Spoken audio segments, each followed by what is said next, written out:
मेरठ में 8 से 14 सितंबर तक जगतगुरु रामभद्राचार्य की कथा का आयोजन हुआ। इस दौरान उन्होंने वेस्ट यूपी को मिनी पाकिस्तान बताया और कहा कि हिंदू संकट में हैं। उनके इस बयान पर नेताओं और साधु संतों की कड़ी प्रतिक्रियाएं सामने आ रही हैं। इसी बीच नगीना से सांसद चंद्रशेखर आजाद बरेली पहुंचे और मंच से बिना नाम लिए रामभद्राचार्य पर सीधा हमला बोला।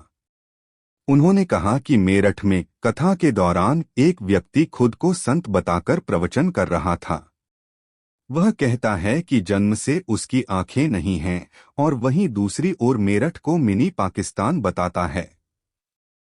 मीडिया से बातचीत में चंद्रशेखर ने कहा कि सनातन धर्म की मान्यताओं के अनुसार पिछले जन्म में किए गए कर्मों का फल अगले जन्म में मिलता है। शायद उन्होंने पिछले जन्म में कई बुरे कर्म किए होंगे, तभी इस जन्म में भगवान ने उन्हें आंखें नहीं दी। ऐसे व्यक्ति से जनता ज्ञान ले रही है, जबकि मैं उन्हें संत नहीं बल्कि पाखंडी मानता हूं। चंद्रशेखर ने आगे कहा कि मेरठ की धरती क्रांतिकारियों की धरती है।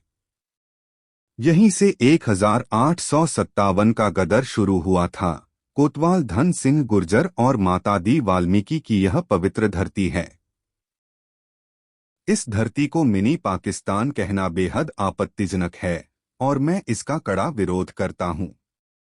उन्होंने यह भी आरोप लगाया कि रामभद्राचार्य पहले भी ब्राह्मण समाज, किसानों और पिछड़े वर्ग के नेताओं के खिलाफ आपत्तिजनक बातें कह चुके हैं।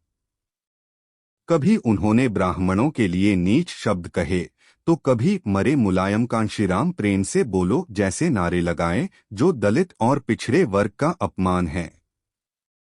ऐसे व्यक्ति को मैं संत नहीं मानता, उन्हें पाखंडी कहता हूं। इसके साथ ही चंद्रशेखर ने बीजेपी पर भी वार किया और कहा कि बीजेपी हिंदू मुसलमान की राजनीति कर रही है।